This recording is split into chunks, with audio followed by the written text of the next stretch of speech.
are still hard at work. Most Tesla enthusiasts concentrate on his work with wireless and his experiments at Colorado Springs. They claim that this interference with shortwave radio transmissions is caused by a Tesla magnifying transmitter. The noise is called the woodpecker because it makes a pecking noise 10 times per second. It's been going on since 1976 and it's blotted out radio transmissions on frequencies between 6 and 20 megahertz. 10 pulses a second is extremely low frequency. The woodpecker's been traced to Latvia. There seems to be a second transmitter near Kiev and a third further to the east. It's not jamming, it's too random. So what are the Russians up to? Andrew Mikrovsky is an official working for the Canadian government in Ottawa. In his spare time, he runs a group called Planetary Association for Clean Energy, PACE for short. PACE thinks the Russians are using a Tesla transmitter to affect the way we behave.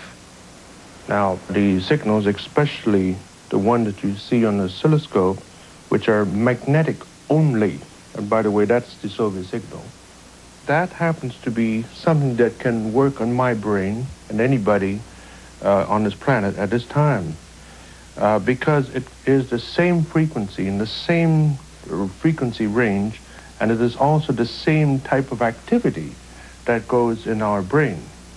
That is the terrible thing about the Soviet signals, the capacity to impose on the way people would, quote, think. This thinking I'm talking about is the thinking of being peaceful, the ability to be calm, the ability to rationalize, are all affected from a purely mental point of view by signals of this nature. Is there any defense? This personal transmitter puts out 7.8 cycles a second, which Mikrovsky says is a natural planetary frequency the body is tuned to. It swamps the incoming signal from the woodpecker. Remove the transmitter's protective field and the Russian signal reasserts itself.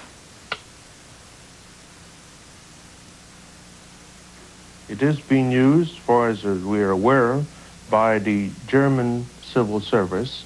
There in Germany it's called Weiterset, and it is mainly a protective mechanism to ensure that a German civil servant, especially on external affairs duty, is able to keep his composure in negotiations, or especially with other people, other countries, to make sure that they're not influenced. The German government denies using the Weiterset, but Mikrovsky is sure it works.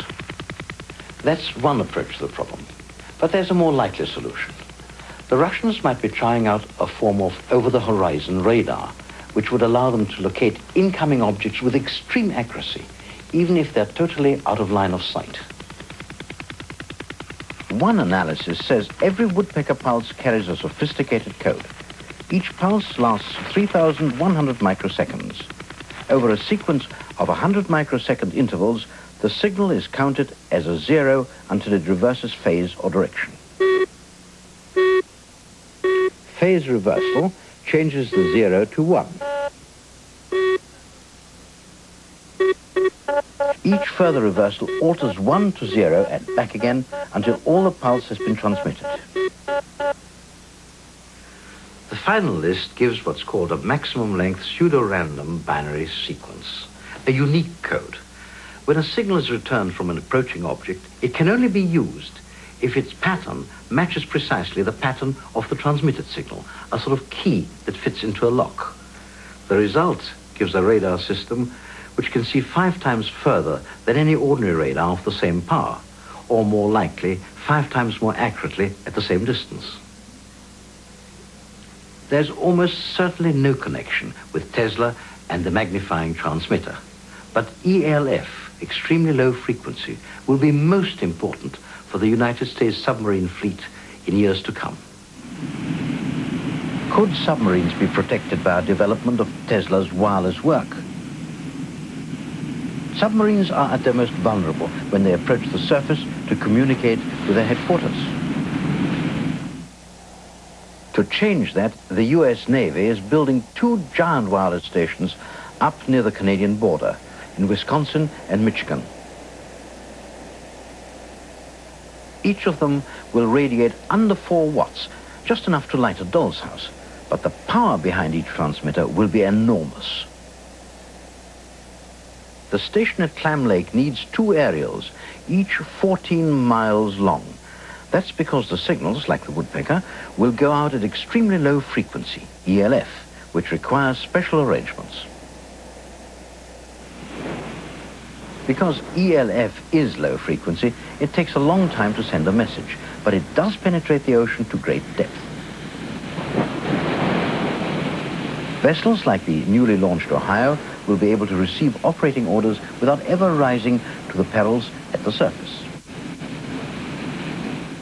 Most Teslarians believe that the great man described ELF transmissions in his patents, and that the US Navy went back to those patents for the concept. But what did Tesla actually say?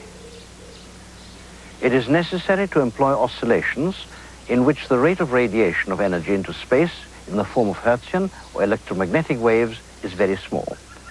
The lowest frequency would appear to be 6 a second. All credit to Tesla for even thinking in this area, but it becomes clear from the context that he was describing the sending of electrical energy without wires through the Earth, and not the sending of radio waves through the sea. We're in at the beginning of a new scientific cult, based on what seems to be misunderstanding of Tesla's work. The problem for modern Teslarians is that Tesla himself got it wrong. His wireless experiments were based on inaccurate theory, and power transmission without wires can never be made to work efficiently. It was Tesla's search for the Holy Grail, and it failed. He never had another success. And as time went on, his behavior became more and more obsessive. By the 1920s, his only real friends were pigeons. He came here to Brown Square in New York to feed them regularly, particularly a favorite one of his, which he loved like a brother. He socialized only once each year, his birthday, when he gave a party for journalists who were looking for gee-whiz stories.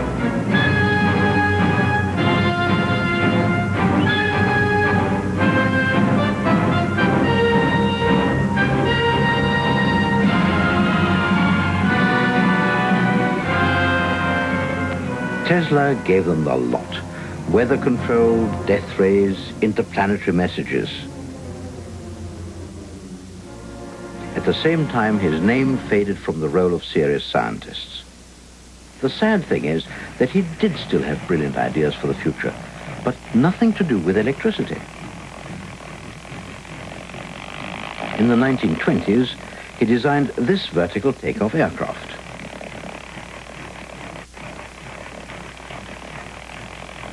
The pilot's seat swivels to keep him upright when the plane trims for horizontal flight.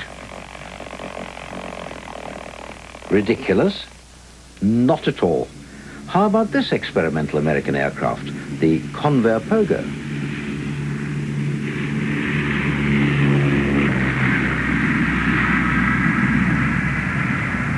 He planned to power the plane with another of his inventions, the bladeless turbine. The idea went back nearly 50 years to his childish design of a water wheel in the stream near his home.